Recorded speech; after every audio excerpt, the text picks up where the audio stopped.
अब आगे पढ़ते हैं अशोक के बारे में। बिंदुसार का उत्तराधिकारी अशोक महान हुआ, जो 269 ईसा पूर्व में मगध की राजगद्दी पर बैठा। अशोक की माता का नाम शुभद्रंगी था। राजगद्दी पर बैठने के पहले अशोक अवंती का राजपाल था। कहाँ का राजपाल था? अवंती का राजपाल था। मास्की, गुर्जरा, नेत्तुर एवं ओदेगोलम के लेखों में अशोक का नाम अशोक मिलता है। कर्नाटक के गुलबर्गा जिला में कनगनहल्ली से प्राप्त उभारदार मूर्ति शिल्प शिलालेख में अशोक के प्रशस्त रूप चित्र के साथ रानियों अशोक यानी कि राजा अशोक उल्लिखित है। भ्राभु अभिलेख में अशोक ने स्वयं को मगध का राजा बताया है। पुराणों में अशोक को अशोकवर्धन कहा गया है। पुराने में अशोक को क्या कहा गया है? अशोकवर्धन कहा गया है। अशोक ने अपने अभिषेक के 8 वर्ष बाद लगभग 261 ईसा पूर्व में कलिंग पर आक्रमण किया और कलिंग की राजधानी तोसली पर अधिकार कर लिया। किस समय? तो अपने अभिषेक के 8 साल बाद 261 ईसा पूर्व में किस पर आक्रमण किया? कलिंग पर। प्लिनी का कथन है कि मिस्र का राजा फिलाडेल्फस ने पाटलिपुत्र में डियानिसियस नाम का एक राजदूत भेजा था। उपगुप्त नामक बौद्ध भिक्षु ने अशोक को बौद्ध धर्म की दीक्षा दी। किसने?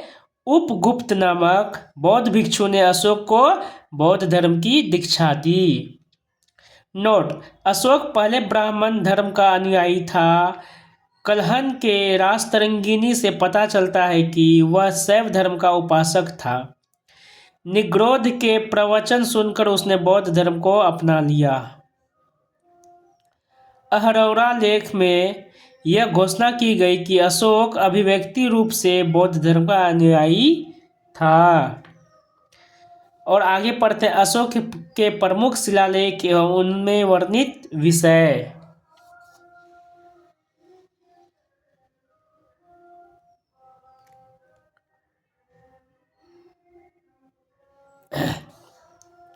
शिलालेख और विषय।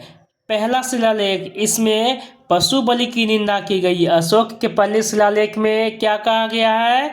पशु बलि की निंदा की गई है। दूसरा शिलालेख, मनुष्य व पशु दोनों की चिकित्सा व्यवस्था का उल्लेख किया गया है। पहले में पशु बलि की निंदा की गई है और दूसरे में पशु व मनुष्य दोनों के चिकित्सा व्यवस्था की उल्लेख की गई है। तीसरे शिलालेख में लिखा है, इसमें राजकीय अधिकारियों को यह आदेश दिया गया कि वे हर 5वें वर्ष के उपरांत दौरे पर जाएं। इसमें कुछ धार्मिक नियमों का भी उल्लेख है। धार्मिक नियमों का उल्लेख किसमें है? तीसरा शिलालेख में। चौथा शिलालेख में क्या है? इसमें भेड़ी घोष की जगह धम्म घोष की घोषणा की गई। पांचवा शिलालेख है, इसमें धर्म महामात्रों की नियुक्ति की जानकारी मिलता है। छठा शिलालेख में इसमें आत्मनियंत्रण की शिक्षा दी गई है। आत्मनियंत्रण की शिक्षा छठे शिलालेख में। सातवां व आठवां शिलालेख में इसमें क्या होता है? इसमें अशोक की तीर्थ यात्राओं का उल्लेख है। नौवां शिलालेख, इसमें सच्ची भेंट तथा सच्चे शिष्टाचार का उल्लेख है। 10वां शिलालेख, इसमें अशोक ने आदेश दिया है कि राजा तथा उच्च अधिकारी हमेशा प्रजा के हित में सोचे। 10वां शिलालेख में क्या कहा गया है? कि इसमें राजा एवं उच्च अधिकारी हमेशा प्रजा के हित में सोचे। 11वां शिलालेख है, इसमें कहा गया है धर्म की व्याख्या की गई। 12वां शिलालेख, इसमें विषय है, इसमें स्त्री महामात्रों की नियुक्ति एवं सभी प्रकार के विचारों के सम्मान की बात कही गई है। स्त्री महामात्रों एवं सभी प्रकार के विचारों के सम्मान की बात 12वें शिलालेख में की गई है। 13वीं शिलालेख, इसमें कलिंग युद्ध का वर्णन एवं अशोक के हृदय परिवर्तन की बात कही गई है। कलिंग युद्ध का वर्णन और अशोक के हृदय परिवर्तन की बात किस शिलालेख में कही गई है? तो 13वीं शिलालेख में कही गई है। इसी में 5 यवन राजाओं के नामों का उल्लेख है जहां उसने धर्म प्रचारक भेजे। 14वां शिलालेख है, अशोक ने जनता को धार्मिक जीवन बिताने के लिए प्रेरित किया। अशोक ने जनता को धार्मिक जीवन बिताने के लिए प्रेरित किया। तो इस प्रकार हम 14 शिलालेखों के बारे में पढ़े और उनके विषयों के बारे में पढ़े। अब आगे, अशोक एक उपासक के रूप में अपने राज्याभिषेक के 10वें वर्ष बोध गया की, 12वें वर्ष निगाली सागर की एवं 20वें वर्ष में लुम्बिनी की यात्रा की।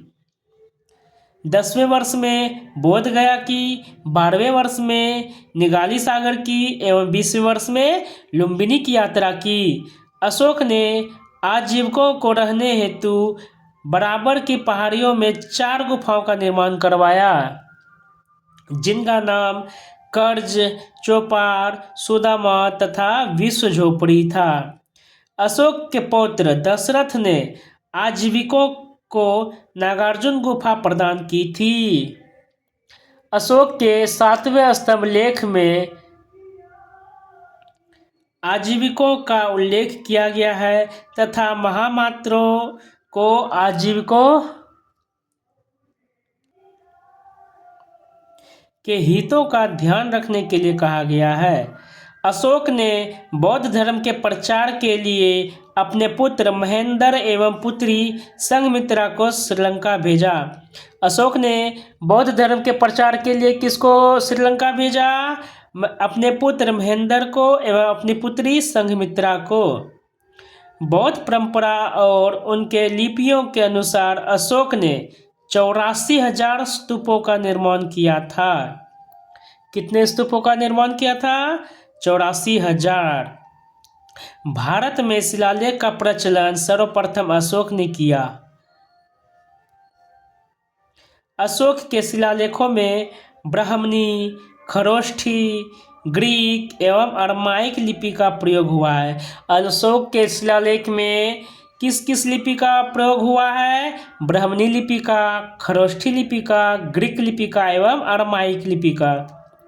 ग्रीक एवं अरमाइक लिपि का अभिलेख अफगानिस्तान से, खरोष्ठी लिपि का अभिलेख शाहबाजगढ़ी एवं मनसेहरा से और शेष भारत से ब्राह्मणी लिपि के अभिलेख मिले हैं।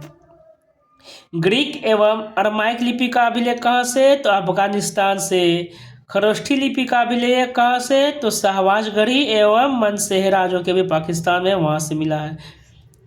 और शेष भारत से ब्राह्मणी लिपि के अभिलेख मिले हैं।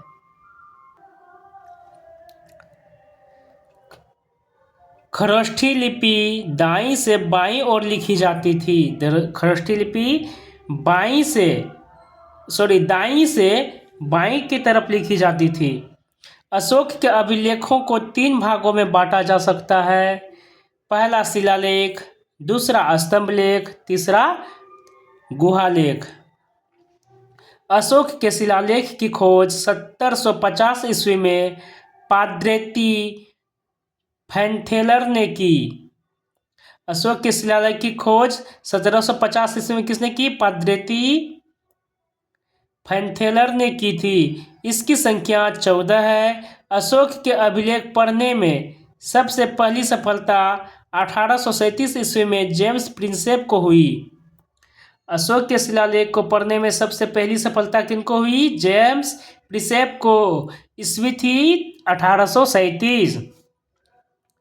अशोक के स्तंभ लेखों की संख्या 7 है जो केवल ब्राह्मणी लिपि में लिखी गई है। अशोक के स्तंभ लेख जो है उसकी संख्या कितनी है? 7 है जो केवल ब्राह्मणी लिपि में लिखी गई है। वहीं अशोक के शिलालेख की खोज 1750 ईस्वी में पाद्रेती फैनथेलर ने की थी और उसकी शिलालेख की संख्या कितनी है?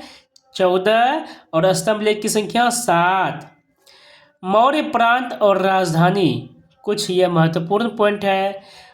उत्तरापथ एक मौर्य प्रांत थी जिसकी राजधानी तक्षशिला थी। दूसरी है अवंती राष्ट्र, इसकी राजधानी उज्जैनी थी। कलिंग है, उसकी राजधानी तोसली थी, कलिंग की राजधानी तोसली। दक्षिणापथ की राजधानी स्वर्णागिरी, दक्षिणापथ की राजधानी कहाँ है? स्वर्णागिरी। प्रासी की राजधानी पाटलिपुत्र, प्रासी की राजधानी पाटलिपुत्र। चलिए आगे बढ़ते हैं। प्रयाग स्तंभ लेख, यह पहले कौशाम्बी में स्थित था। इस स्तंभ लेख को अकबर ने इलाहाबाद के किले में स्थापित कराया। प्रयाग स्तंभ लेख को अकबर ने कहाँ स्थापित कराया? इलाहाबाद किले में। दूसरा है दिल्ली टोपरा, यह स्तंभ लेख फिरोज शाह तुगलक के द्वारा टोपरा से दिल्ली लाया गया। दिल्ली टोपरा क्या है? यह स्तंभ लेख फिरोज शाह तुगलक के द्वारा टोपरा से दिल्ली लाया गया। तीसरी है दिल्ली मेरठ, पहले मेरठ में स्थित यह स्तंभ लेख फिरोज शाह द्वारा दिल्ली लाया गया।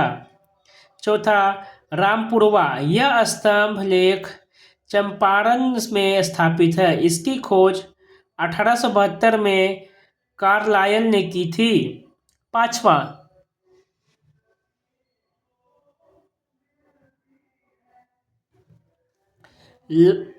लौरिया अरेराज, चंपारण में है। लौरिया नंदनगढ़, चंपारण में इस स्तंभ पर मोर का चित्र बना है। कौशाम्बी अभिलेख को रानी का अभिलेख कहा जाता है। कौशाम्बी अभिलेख को रानी का अभिलेख कहा जाता है। अशोक का 7वां अभिलेख सबसे लंबा है। अशोक का सबसे छोटा स्तंभ लेख रुम्मीदेई है। इसी में लुम्बिनी में धम्म यात्रा के दौरान अशोक द्वारा भू राजस्व की दर घटाकर 1/8 भाग कर दिया और लुम्बिनी ग्राम का धार्मिक कर माफ कर दिया। तो अर्थशास्त्र में वर्णित तीर्थ कौन कौन से हैं? पहला मंत्री, इनको प्रधानमंत्री। पुरोहित धर्म एवं दान विभाग का प्रधान होता था। सेनापति सैन्य विभाग का प्रधान होता था। युवराज राजा का पुत्र होता था। दैवारिक राज्य के द्वार का रक्षक होता था। दैवारिक कौन होता था? राज्य के द्वार का रक्षक होता था। अंतर्वेदिक अंतरपुर का अध्यक्ष होता था। समाहर्ता आय का संग्रहण करता होता था। सन्निधाता राजकीय कोषाध्यक्ष होता था। सन्निधाता राजकीय कोषाध्यक्ष होता था। प्रशास्ता कारागार का अध्यक्ष होता था। कारागार का अध्यक्ष कौन? तो प्रशास्ता होता था। प्रदेष्ट्री ये कमिश्नर कहलाता था। पौर नगर का कोतवाल कहलाता था। व्यवहारिक प्रमुख न्यायाधीश होता था। नायक नगर रक्षा का अध्यक्ष होता था। कर्मांतिक उद्योगों एवं कारखानों का अध्यक्ष होता था। कर्मांतिक क्या होता था? उद्योगों एवं कारखानों का अध्यक्ष होता था। मंत्री परिषद यह अध्यक्ष होता है। दंडपाल सेना का सामान एकत्र करने वाला होता था। दुर्गपाल दुर्ग रक्षक होता था। अंतपाल सीमावर्ती दुर्गों का रक्षक होता था। नोट, महास्थान से प्राप्त सोहगौरा का ताम्रपत्र अभिलेख में मौर्य काल में अकाल सूखा जैसी दैवी प्रकोप के समय राज्य द्वारा राहत कार्य किए जाने का विवरण प्राप्त होता है। प्रथम पृथक शिलालेख में यह घोषणा है कि सभी मनुष्य मेरे बच्चे हैं। अशोक का सार-ए-कुना जो कि कन्हार अभिलेख ग्रीक एवं अरमेइक भाषाओं में प्राप्त हुआ है। अशोक का सार-ए-कुना अभिलेख ग्रीक एवं अरमेइक भाषाओं में प्राप्त हुआ है। साम्राज्य में मुख्यमंत्री एवं पुरोहित की नियुक्ति के पूर्व इनके चरित्र को काफी जांचा परखा जाता था, जिसे उपधा परीक्षण कहा जाता है। उपधा परीक्षण किसको कहते थे? जो कि मुख्यमंत्री एवं पुरोहित की चरित्र की जांच परख करता था। सम्राट की सहायता के लिए एक मंत्री परिषद होती थी जिसमें सदस्यों की संख्या 12, 16 या 20 हुआ करती थी। अर्थशास्त्र में शीर्षस्थ अधिकारी के रूप में तीर्थ का उल्लेख मिलता है, जिसे महापात्र भी कहा जाता है। इसकी संख्या 18 थी। अर्थशास्त्र में चर जासूस को कहा गया है। अर्थशास्त्र में चर जासूस को कहा गया है। अशोक के समय मौर्य साम्राज्य में प्रांतों की संख्या 5 थी। प्रांतों को चक्र कहा जाता था। अशोक के समय मौर्य साम्राज्य में प्रांतों की संख्या कितनी थी? 5। प्रांतों के प्रशासक कुमार या आर्यपुत्र या राष्ट्रिक कहलाते थे।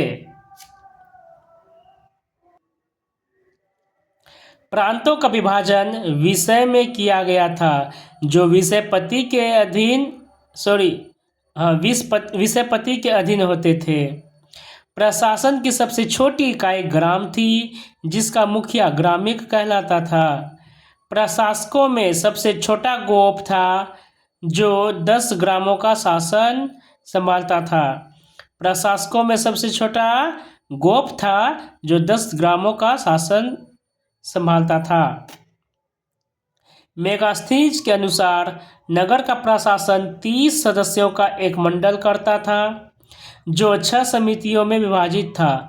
प्रत्येक समिति में 5 सदस्य होते थे। प्रशासनिक समिति एवं उसके कार्य। समिति और कार्य। प्रथम समिति उद्योग एवं शिल्प कार्य का निरीक्षण करता था। द्वितीय समिति क्या करते थे? विदेशियों की देखरेख करते थे। द्वितीय समिति विदेशियों की देखरेख। तृतीय समिति जन्म मरण का विवरण रखता था। तृतीय समिति क्या करता था? जन्म मरण का विवरण रखता था। चतुर्थ समिति व्यापार एवं वाणिज्य की देखभाल करता था। पंचम समिति निर्मित वस्तुओं के विक्रय का निरीक्षण करता था। पंचम समिति क्या करती थी? निर्मित वस्तुओं के विक्रय का निरीक्षण करती थी। षष्ठ समिति बिक्री कर वसूल करना। षष्ठ समिति का कार्य क्या था? बिक्री कर वसूल करना। बिक्री कर के रूप में मूल्य का 10वां भाग वसूला जाता था। इसे बचाने वाले को मृत्युदंड दिया जाता था। मेगास्थनीज के अनुसार एग्रोनोमाई मार्ग निर्माण अधिकारी था। मेगास्थनीज के अनुसार एग्रोनोमाई क्या था? मार्ग निर्माण अधिकारी था। जस्टिन के अनुसार चंद्रगुप्त मौर्य की सेना में लगभग 50,000 अश्वरोही सैनिक, 9,000 हाथी व 8,000 रथ थे। जस्टिन नामक यूनानी लेखक के अनुसार चंद्रगुप्त ने अपनी 6 लाख की फौज से सारे भारत को रौंद दिया।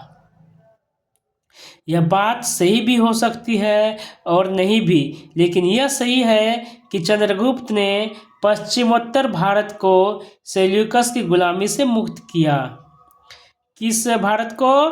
पश्चिमोत्तर भारत को सेल्यूकस की गुलामी से मुक्त किया। किसने? चंद्रगुप्त ने। जस्टिन ने चंद्रगुप्त की सेना को लुटेरों की सेना कहा है। चंद्रगुप्त की सेना को लुटेरों की सेना किसने कहा? तो जस्टिन ने कहा।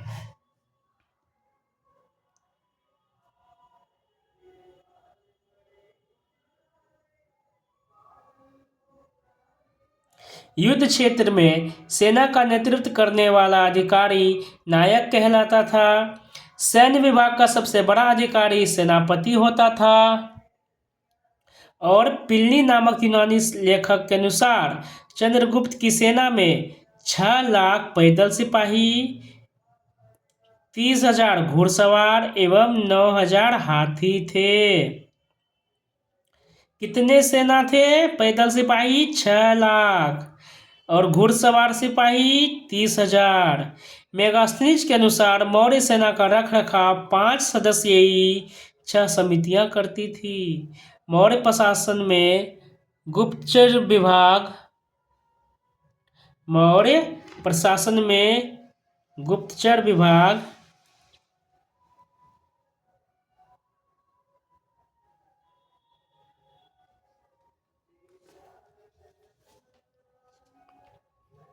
मौर्य प्रशासन में गुप्तचर विभाग महामात्य सर्प नामक अमात्य के अधीन था। अर्थशास्त्र में गुप्तचर को गूढ़ पुरुष कहा गया है तथा एक ही स्थान पर रहकर कार्य संभालने वाले गुप्तचर को संस्था कहा जाता था। एक ही स्थान पर रहकर कार्य संभालने वाले गुप्तचर को संस्था कहा जाता था। एक स्थान से दूसरे स्थान पर भ्रमण करने के कार्य करने वाले गुप्तचर को संचार कहा जाता था। अशोक के समय जनपदीय न्यायालय के न्यायाधीश को राजुक कहा जाता था। अशोक के समय जनपदीय न्यायालय के न्यायाधीश को राजुक कहा जाता था। सैन्य समिति एवं उनके कार्य। प्रथम समिति उनके कार्य थे जल सेना की व्यवस्था करना। द्वितीय सैन्य समिति इनका काम था यातायात एवं रसद की व्यवस्था करना। तृतीय सैन्य समिति पैदल सैनिकों की देखरेख करना था इनका कार्य। चतुर्थ सैन्य समिति का कार्य था अश्वारोहियों की सेना की देखरेख करना। पांचवा सैन्य समिति था इनका कार्य था गज सेना की देखरेख करना। छठा समिति इसका काम था रथ सेना की देखरेख करना। सरकारी भूमि को सीता भूमि कहा जाता था। सरकारी भूमि को सीता भूमि कहा जाता था। बिना वर्षा के अच्छी खेती वाली होने वाली भूमि को अदेव मातृक कहा जाता था। मौर्य काल में द्रोण अनाज के माप के लिए प्रयोग होता था। मौर्य काल में द्रोण अनाज के माप के लिए प्रयोग होता था। मेगास्थनीज के भारतीय समाज को 7 वर्गों में विभाजित किया गया है।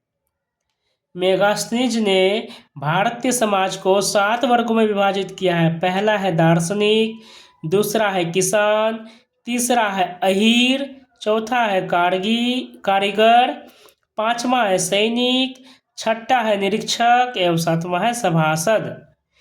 फिर से दोहराते हैं दोस्तों, मेगास्थनीज ने भारतीय समाज को 7 वर्गों में विभाजित किया है। किस किस वर्ग में? पहला दार्शनिक वर्ग में विभाजित किया, दूसरा किसान, तीसरा अहीर, चौथा कारीगर, पांचवा सैनिक, छठा निरीक्षक, सातवां सभासद।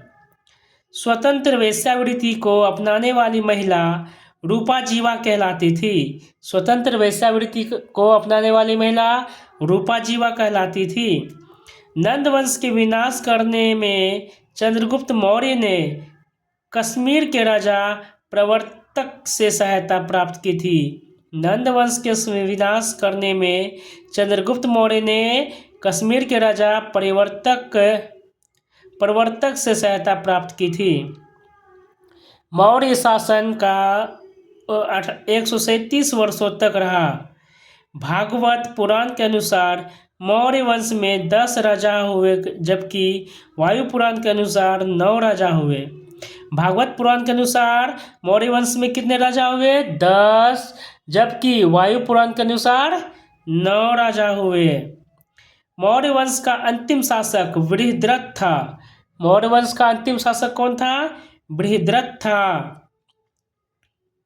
इसकी हत्या इसके सेनापति पुष्यमित्र शुंग ने 185 ईसा पूर्व में कर दी और मगध पर शुंग वंश की नींव डाली। पुष्यमित्र शुंग ने किसको मारा? बृहद्रथ को मारा। बृहद्रथ कौन था? मौर्य वंश का अंतिम शासक था। अशोकाराम विहार पाटलिपुत्र में था। तो दोस्तों इस तरह से हमारा 15वां टॉपिक भी समाप्त हुआ, जो कि था मौर्य साम्राज्य के बारे में। अब आगे पढ़ेंगे दोस्तों ब्राह्मण साम्राज्य के बारे में, जो कि हमारा 16वां टॉपिक होगा। तो आज के लिए बस इतना ही। धन्यवाद।